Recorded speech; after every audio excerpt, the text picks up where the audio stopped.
بسم الله الرحمن الرحيم الحمد لله رب العالمين والصلاة والسلام على سيد المرسلين وعلى آله وصحبه وبارك وسلم تسليما كثيرا إلى يوم الدين أما بعد. So we continue with the advices of Imam Harith al-Muhasibi. He says,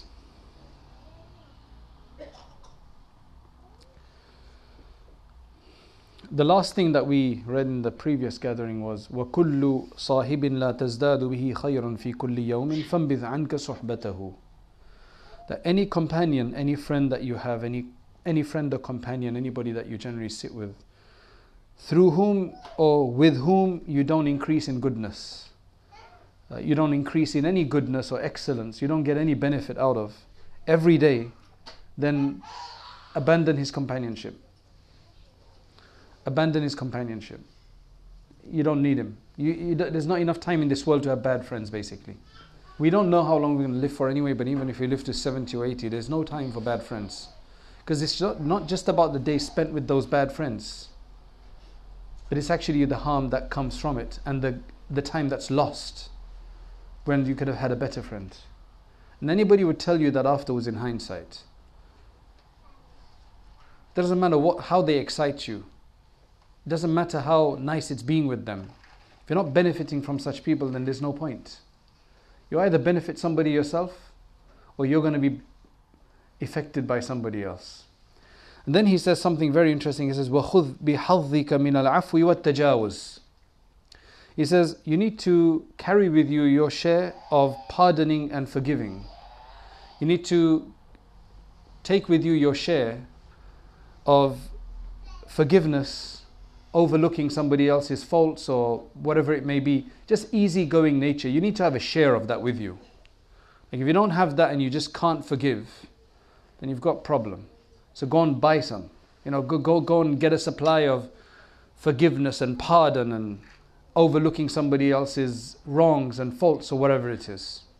Because without that, we're going to suffer in this world. In this world, we need to have patience. Otherwise, there's always some challenges that come about. And if we don't have patience, then we're going to react in the wrong way. And we're never going to calm down. We're never going to forgive. And then that creates acrimony, that creates hatred, that creates broken communities, broken families, broken communities, broken ummah, broken humanity. I mean, what else do you want? So it's just not a good idea.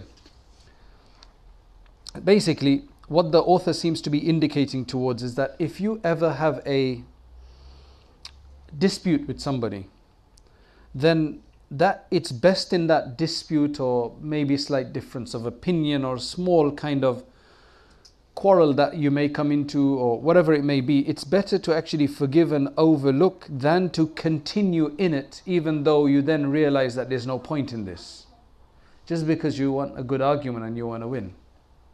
That's a trait, by the way. I mean, I can tell you because I've experienced that trait, where you just want to win. You don't want to give up. You want to win. And obviously you think you're right. Most cases you may be right, but some cases it might be a misunderstanding. That's also a possibility. Right? Have you ever experienced where you thought you were right, but then actually you did find out later that you were wrong? I'm sure everybody's done that, right? I'm sure every one of us has never been always right, even though we may be right most of the time. I mean, there are some people who are generally right most of the time. But there has to come a time when we're not right because we're human beings, that's why. Not because we're weak or whatever. We are weak because human beings are weak. That's what it is. Insanu da'ifa, as Allah says in the Quran. So it's a possibility. We don't want to be wrong. We don't want to be wrong. We won't always be right. But we have to allow the idea that we could be wrong. And then it's not about that anyway. It's not about being wrong. It's about the fact that sometimes you may be right, but it's no point persisting in the argument. Right? Because let's just say that somebody owes you something, and because of that you got an argument with them, but you know they're not going to give it to you, even if you act stubborn, even if you keep arguing, even for years, they're not going to give it to you.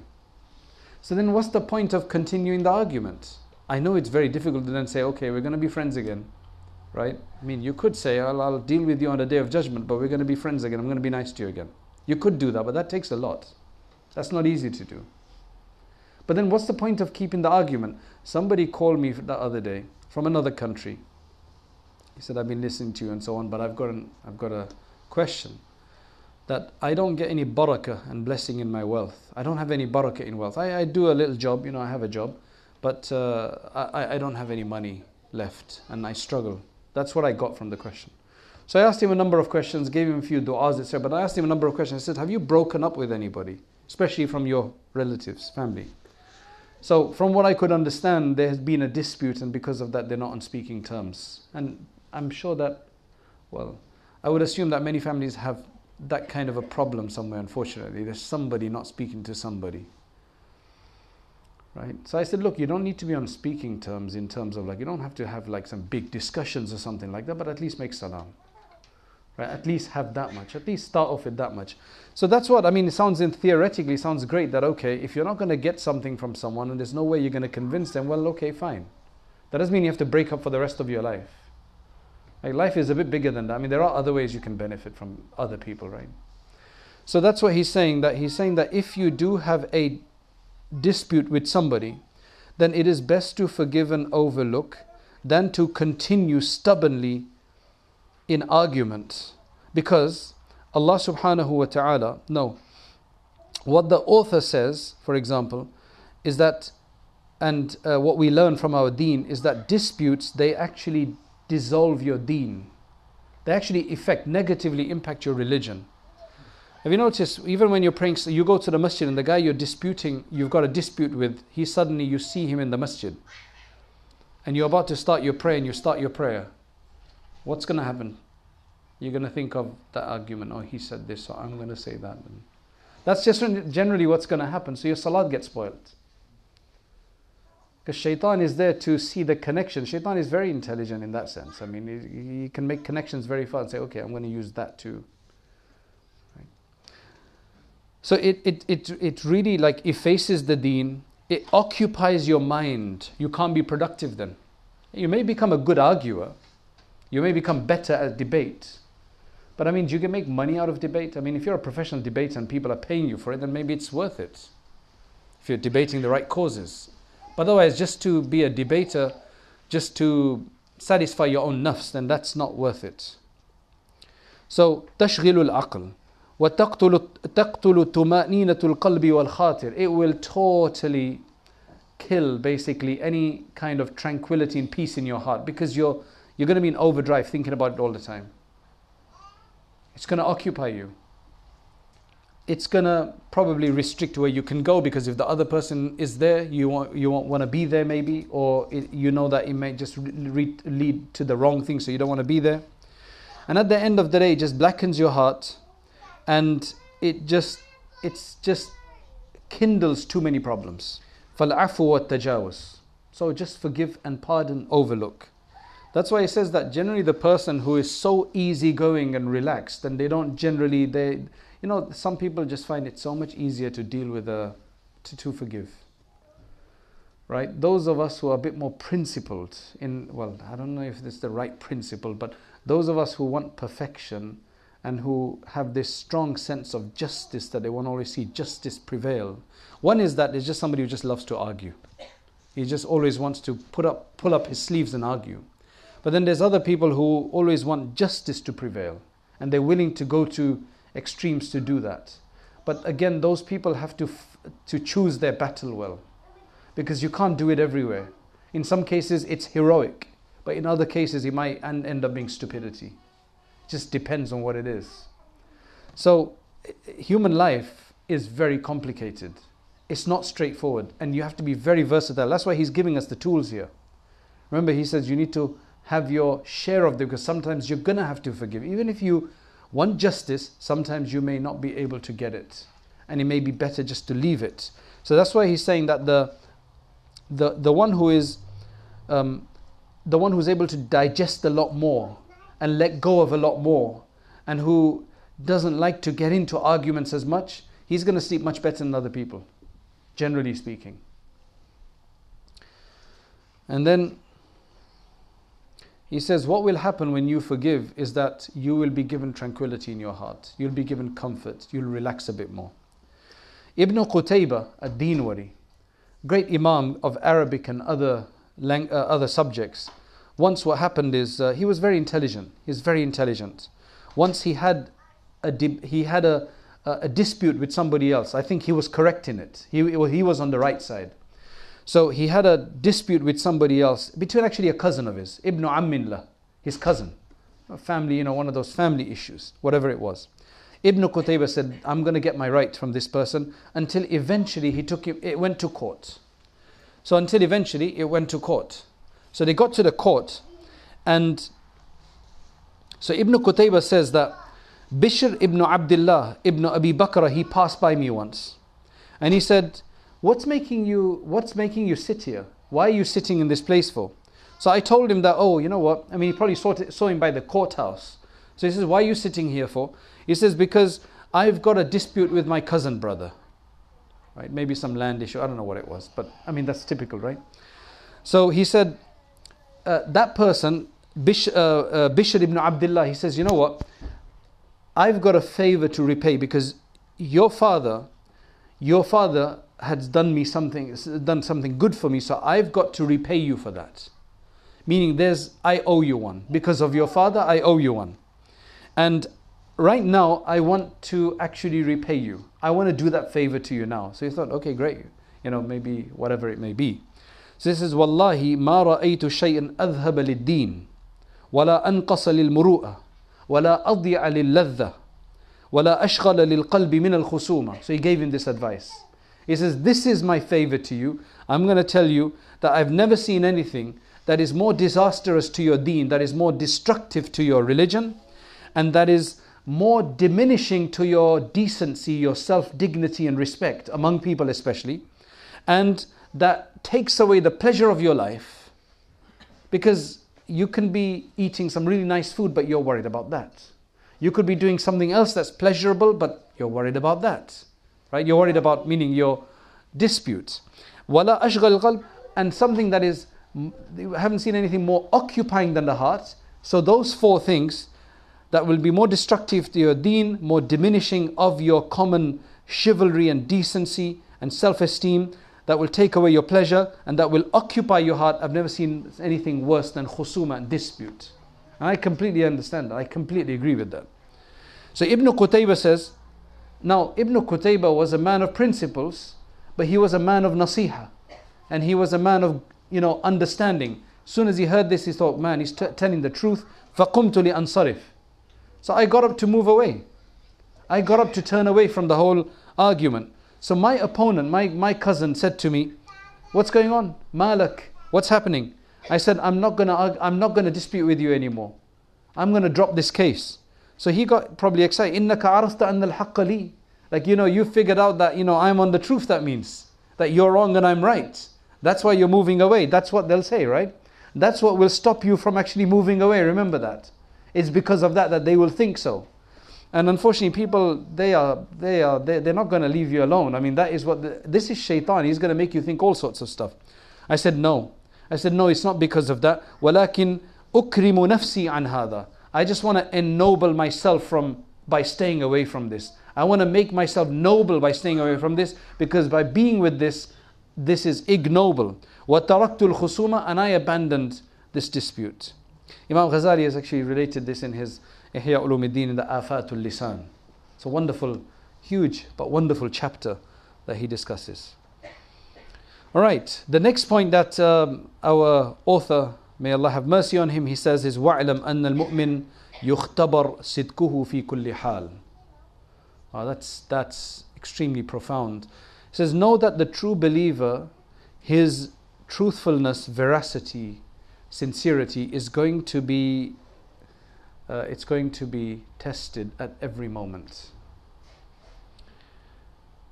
His truthfulness to Allah, whether he's truly Siddiq, right? That's going to be tested at every moment.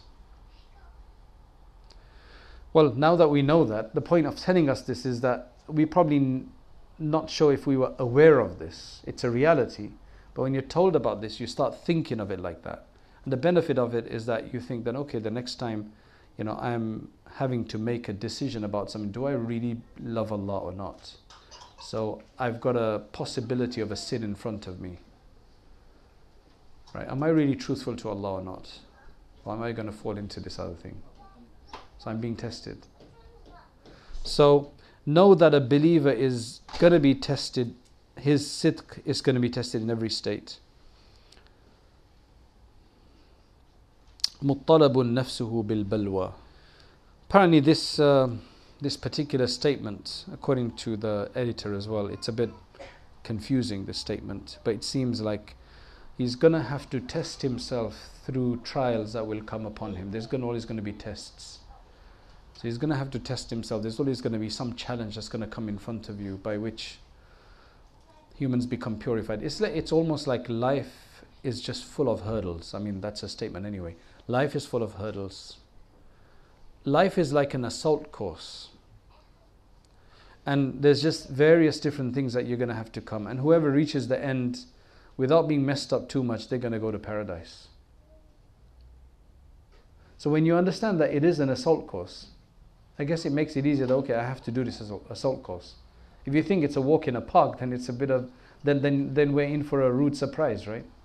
But if you know that it is going to be difficult, then you get used to it. You get prepared for it, hopefully.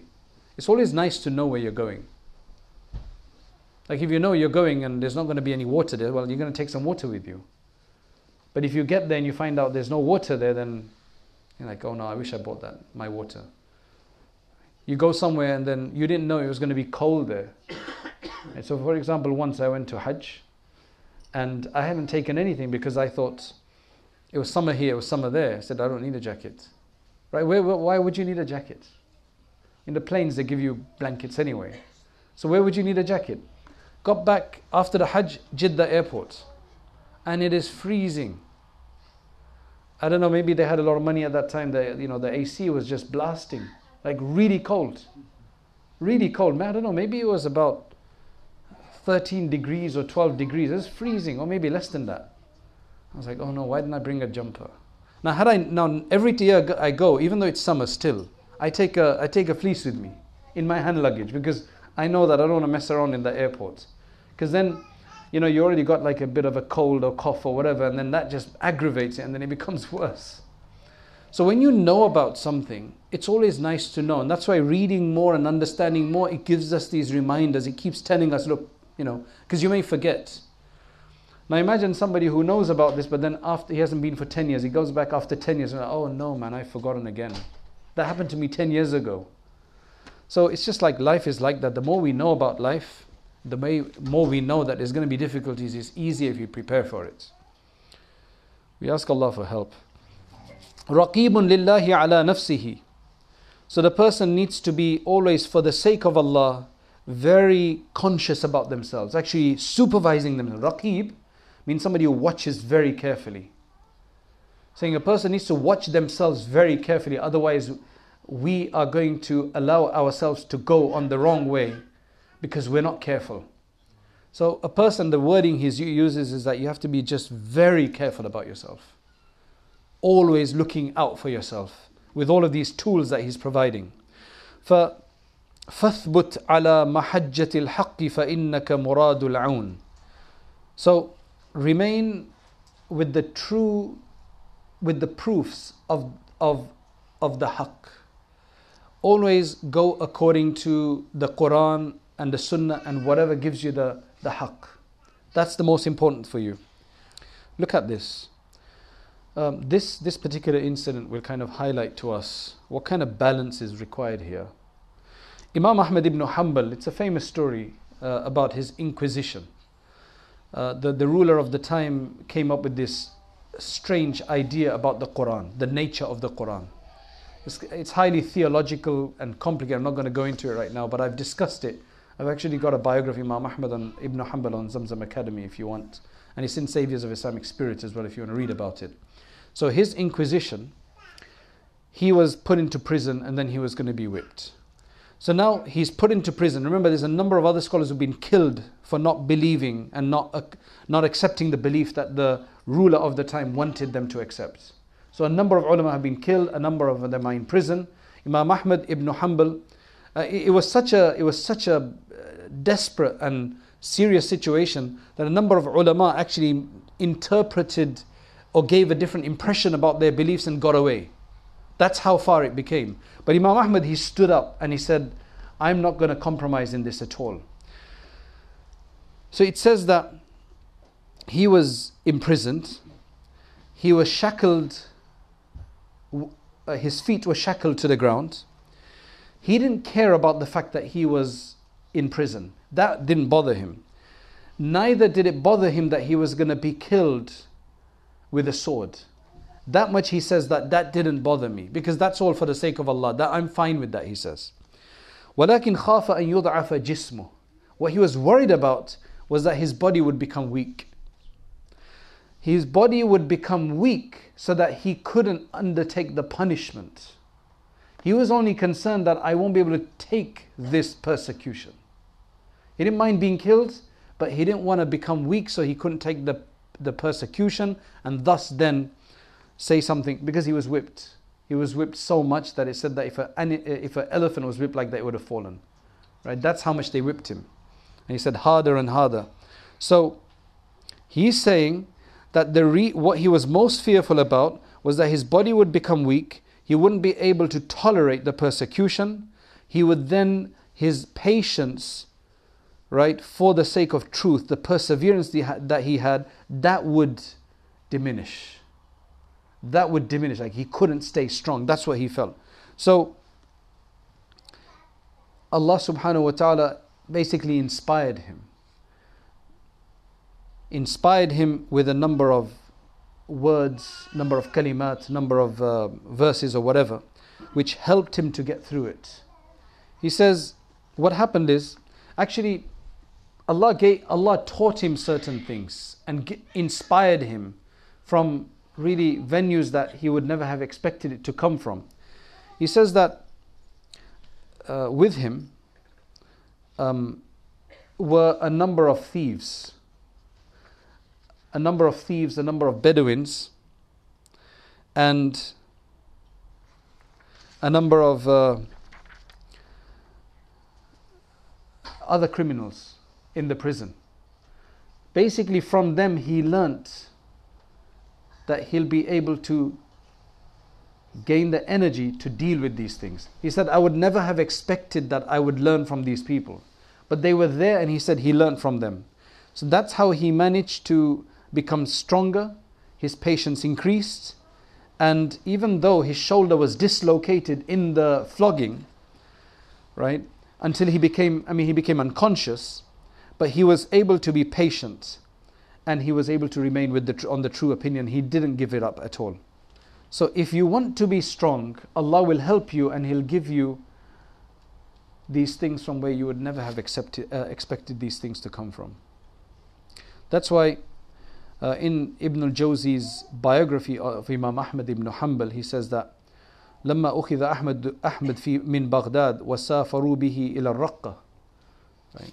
When Imam Ahmad ibn Hanbal was picked up in Baghdad, and then they were taking him to Raqqa. You know, Raqqa was famous.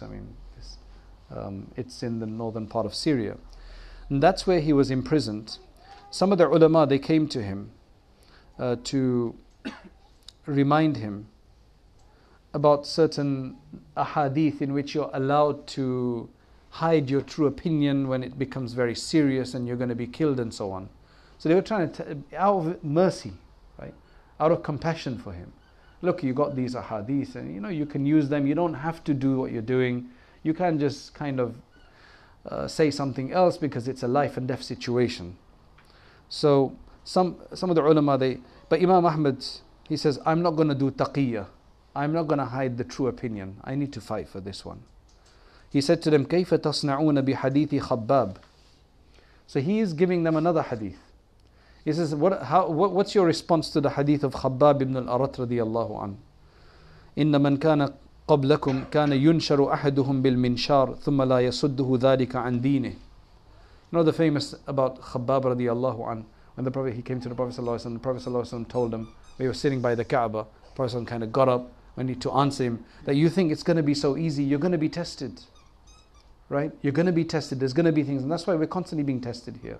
Nothing compared to what their tests were. You know that, what is it, Kill a Muslim Day, what was it? Huh? Punish a Muslim day. Punish a Muslim day, right? I mean, these are just all trials. But they're nothing compared to this. Alhamdulillah, may Allah protect us. I mean, they seem light compared to this. It says that in that hadith, it mentions that the Prophet ﷺ saying that before you, there were people whose flesh would be separated from their bones using metal shears, metal combs, right? Until it was, I mean, that just sounds gory. That sounds so difficult to even. ثُمَّ لَا يَسُدُّهُ ذَلِكَ عَنْ دِينِ. But that did not prevent them from their deen. That did not prevent them from their deen. So that's why he totally refused. And he said to them, I don't care that I'm imprisoned.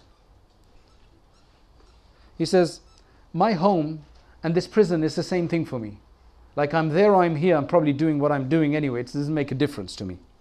Neither do I care about being killed by the sword. What I do fear though is being persecuted with that flogging.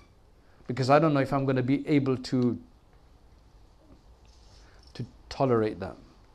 وَأَخَافُ أَنْ لَا أَصْبِرْ. And I fear that I won't be able to tolerate it. So that is when some other prisoners who were there, when he's speaking to this alim, that's when the other prisoner said to him, لا عليك يا أبا عبد الله فما هو إلا صوتان ثم لا تدري أين يقع الباقي. Allahu Akbar. This prisoner said to him, you know what? You're going to feel the first two of these floggings. Then after that you won't know where the rest.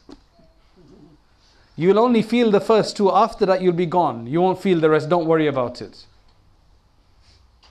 You won't feel the rest of them at all. فَكَأَنَّهُ سُرِّيَ عَنْ. That was the right time for that person to say that. And it was like Imam Ahmad ibn Hanbal was relieved that, oh, alhamdulillah. What else are you going to do in that situation? But then to think in that correct way, that that's what I'm worried about.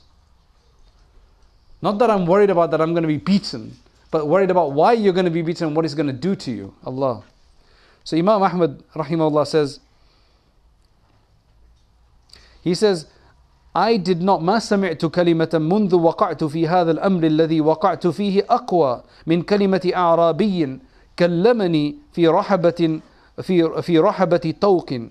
It's the name of a place. قال يا أحمد أن يقتلك الحق مت شهيدا وإن عشت عشت حميدا فقوي قلبي. And he's getting all his reassurance from one of these people. He says this Arabi, this Bedouin.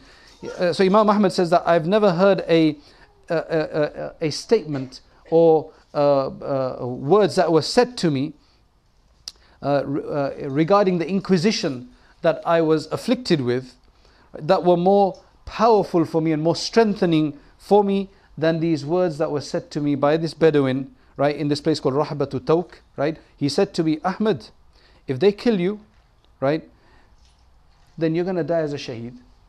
And if you stay alive, you're going to be praised by people. So you're fine. So either way, you're fine. So basically, it's like the end justifies the means, in a sense. Don't worry about what happens in between. If you die, you're a shaheed. And if you're alive, then if you remain alive, people are going to praise you. So it's worth doing what you're doing. It's well worth doing what you're doing. فَقَوِيَ قَلْبِي. My heart got strengthened. I never expected that to happen. For some Arabi to tell me this. His son Abdullah says that I used to constantly hear my father say, meaning Imam Ahmad, I used to constantly hear him say, may Allah have mercy on Abu al-Haytham. May Allah forgive Abu al-Haytham. May Allah pardon Abu al-Haytham. I said, Ya Abi, man Abu al-Haytham? Who is this Abu al-Haytham that you keep making dua for? Right. So he said, don't you know him? I said, no. He said, Abu al-Haytham al-Haddad. That's kind of interesting, isn't it? But this one is Abu al-Haytham al-Haddad. Right? The father of Haytham al-Haddad. This Abu al-Haytham al-Haddad. So Imam Ahmad is explaining to his son, he said, you know, the day that I was taken from the prison to go and be flogged, and my arms were being extended between the two posts to be tied to the two posts, so that they would be tied there so that I would be spread like this so that they could flog me, right? He said that suddenly there was somebody grabbing my clothing from the back, somebody pulling at my clothing from the back. And he was saying to me, Ta'rifuni, do you recognize me? And I said, no. He says, Ana Abu al-Haytham al-Ayyar. So he called himself Ayyar, somebody who you can say, who basically says bad things about others, right? It's a negative, right? An-Nasheed fil Ma'asi, somebody who's known to be a big, very disobedient, very mischief, a big criminal, right? So he says, that's who I am. I'm Abu Haytham al-Ayyar. He was a lis and a tarrar. Basically, he was a thief, he was a robber, and he was a pickpocket, professional pickpocket. He was known for it. Now, how is he going to help Imam Ahmad? You think about it. How is he going to help Imam Ahmad? Well, you see, this is where Allah provides you from places that you never thought of. He says, I am registered in the state, in the courts, as according to the Amir al-Mu'mineen, that I have been, you can go and check, he says, I have been flogged 18,000 times. Like over the course of my life, I've been flogged 18,000 times. وَصَبَرْتُ فِي ذَلِكَ عَلَى طَاعَةِ الشَّيْطَانِ لِأَجْلِ الدُّنْيَا.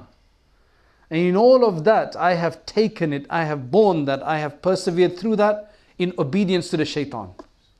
I did that for the shaitan. He's obviously saying it in hindsight, that I did that for a wrong cause. فَاصْبِرْ أَنْتَ فِي طَاعَةِ الرَّحْمَنِ لِأَجْلِ الدِّينِ. So you be patient, you persevere through this for the sake of obedience to the Rahman, for the sake of your deen. Now if somebody tells you that, your iman is going to go out of the roof. Allahu Akbar. Can you imagine somebody's been 18,000 flogs for the sake of shaitan, and he says, I survived. You can easily survive for the sake of the deen. So Imam Ahmad said, فَضُرِبْتُ ثَمَانِيَةَ عَشَرَ سَوْطًا. I was struck 18 times. I was flogged 18 times instead of 18,000 times. Now they struck him well though. They struck him really, because one of those people who struck him, one of those floggers, he says that if I had struck a camel like that, that camel would have fallen. That's how he was, but he fainted. He fainted, and his arm was dislocated because remember he was hung like that, outstretched.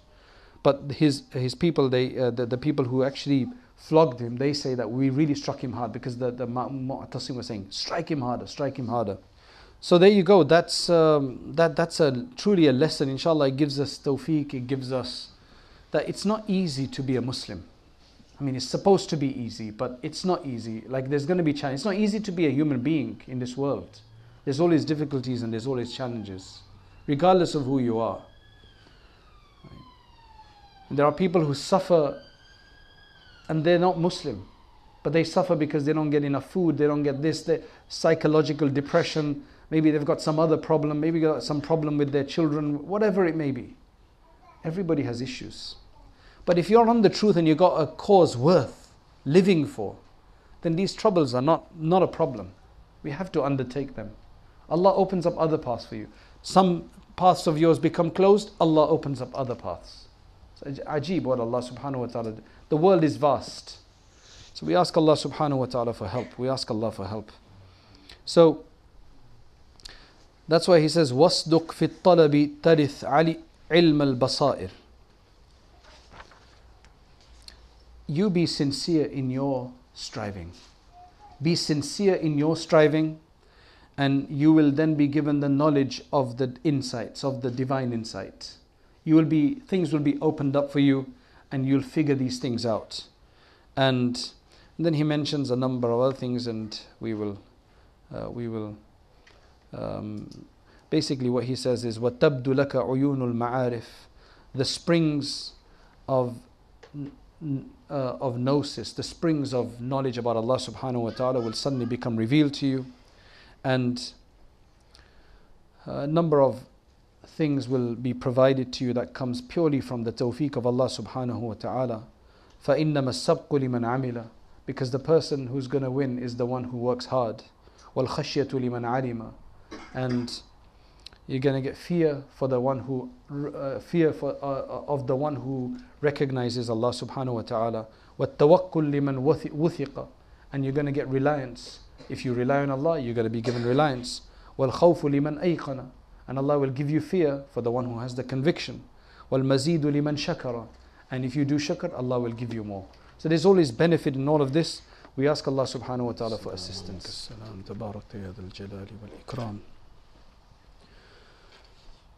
اللهم يا حي يا قيوم برحمتك نستغيث يا ذا الجلال والإكرام.